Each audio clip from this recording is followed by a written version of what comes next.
बच्चों, BA second semester के students के लिए मैं हिंदी का जो इम्पोर्टेंट पॉइंट्स हैं वो मैं दे रहा हूँ।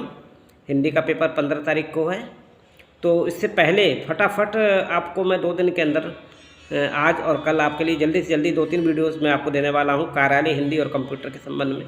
बहुत ध्यान से मेरे वीडियोस को सुनना और इसको आपको आसानी रहेगी।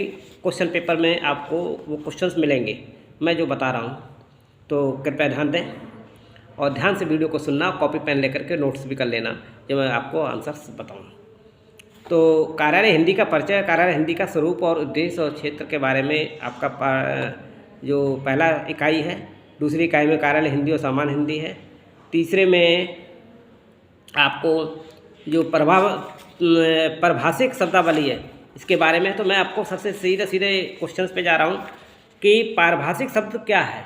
तो पारिभाषिक शब्द वह होता है जिसका प्रयोग किसी विशेष अर्थ में संकेत रूप से होता है। तो ये कहने वाले एक हिंदी साहित्य के व्यक्ति हैं और ये कहने वाले जो हैं वो हैं डॉक्टर रघुवीर।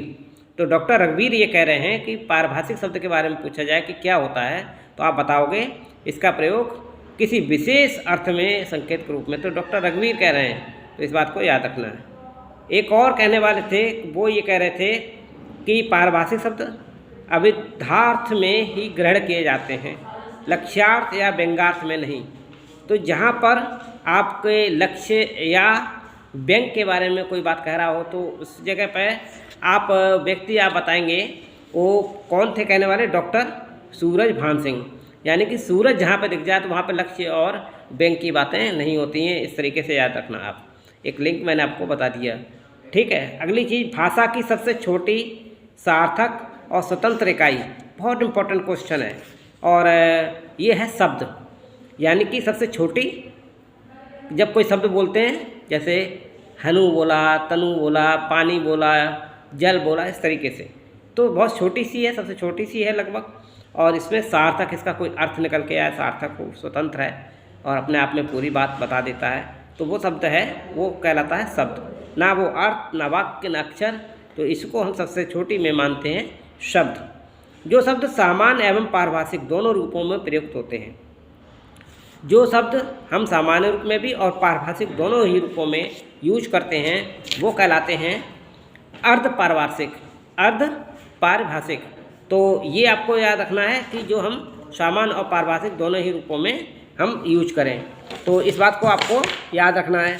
तीसरी चीज़ है आपके सामने जो मैं बता रहा हूँ, इसको आपको लर्न जरूर करना पड़ेगा और कॉपी पेन लेकर के उसको इम्पोर्टेंट नोट्स हैं ये बिल्कुल आपको परीक्षा में मिलेंगे। तो इसमें आप कोई भी ज़रा सी भी लापरवाही ना दीजिए। तो आगे वाले क्वेश्चंस मैं बताने जा रहा हूँ, तो इसको आप समझ लीजिए कि जो शब्द सामान्य और पारिभाषिक, सामान्य रूप में भी और परिभाषा के रूप में भी, दोनों में अगर हम प्रयोग करें तो ये दोनों बातें कह रहे हैं तो अर्ध हो गया, इधर का भी और उधर का भी, तो अर्ध पारिभाषिक शब्द कहलाएगा। तो अर्थ का याद रखना बीच में जोड़ के। पारिभाषिक शब्दावली के निर्माण में तो संबंधित शुद्धतावादी विचारधारा के प्रवर्तक कौन थे। पारिभाषिक शब्दावली के निर्माण के में शुद्धता के संबंध में जो कहने वाला व्यक्ति है वो कौन है, डॉक्टर रघुवीर। यानी भगवान का नाम है रघुवीर, तो ऐसे आप याद रखिएगा। तो शुद्धता के बारे में भगवान के पास जाएंगे, रघुवीर के पास, तो आप शुद्धता बनाए रखें, ऐसी विचारधारा। कौन सी विशेषता पारिभाषिक शब्दावली नहीं है। तो कह रहे पारिभाषिक में स्पष्टता होती है क्या, उर्वरता होती है, बहु अर्थकता होती है या अन्यता होती है। तो यहाँ पर आप कोई विशेषता की बात कह रहे हैं। कौन सी विशेषता पारिभाषिक शब्दावली की नहीं है।